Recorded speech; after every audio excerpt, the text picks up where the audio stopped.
Ok, bonjour à tous. Nous allons vous parler de nos cartes inverseurs conçues et réalisées, n'est-ce pas, pour la commande de 200 de marche de machine à laver. Donc cette carte nous permet de contrôler les deux sens de marche. Nous avons ici un microcontrôleur. Nous avons ici un circuit, n'est-ce pas, d'interface. Nous avons ici nos borniers d'alimentation. Nous rappelons que nous alimentons en 5 volts. Nous avons le relais C RL1 qui nous permet de commander le premier sens de rotation. Nous avons le relais RL2 qui nous permet de commander le deuxième sens de rotation. Nous avons les deux borniers. Ces deux borniers dont vous voyez. Ce bornier comporte, n'est-ce pas, les deux contacts du relais, dont le commun et le normal open, le commun et le normal open également. Ça veut dire donc que ici nous pouvons commander quelle que soit, n'est-ce pas, la valeur de notre bobine du contacteur. Si notre contacteur en 24 volts, nous passons ici, nous mettons le commun à 24 volts. Si notre contacteur en 220 volts, nous mettons notre commun à 0. Et si nous voulons commander, n'est-ce pas, un variateur de vitesse, tel que nous allons voir tout à l'heure, généralement dans les variateurs de vitesse, ce sont les valeurs 0 qu'on envoie, n'est-ce pas, au niveau de la commande. Nous allons donc passer, n'est-ce pas, vous montrer la réalisation, comment ça se pose, comment ça se comporte sur le terrain. Voici notre carte électronique qui est donc montée dans notre machine à laver. Et comme vous le voyez tantôt, on nous a dit ici que ce relais nous permettait de commander le premier sens, nous permettait de commander le deuxième sens. Voici notre alimentation. Nous avons alimenté via un transformateur de 5 volts. Donc, nous avons les différents LED. Ces LED nous permettent de signaler que le relais R1 est alimenté. Ces LED nous permettent de signaler que le relais RL2 est alimenté. Nous allons passer donc également à la pratique.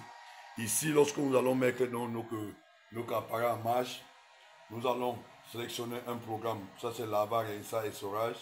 Nous allons lancer notre processus. Vous allez voir que l'eau entre.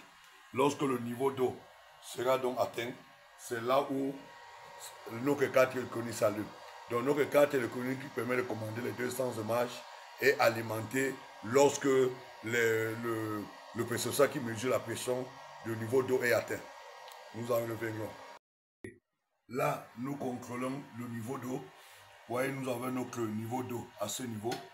Et lorsque le niveau sera atteint, notre carte inverseur va s'alimenter et il va commander, n'est-ce pas, notre variateur de vitesse qui va envoyer les impulsions pour le premier sens. Vous voyez, le premier voyant s'allume. C'est notre moteur qui tourne dans un sens. Nous tenons à rappeler que nous avons mis 30 secondes de marche pour un sens et de l'autre côté 30 secondes pour un arrêt de 10 secondes. Là vous voyez le premier relais est alimenté R11, son voyant est donc alimenté. Vous voyez donc l'aide allumée, relais qui colle et le moteur tourne dans un sens. Là, c'est l'arrêt, nous sommes en arrêt et notre relais est désexcité, le voyant est arrêté.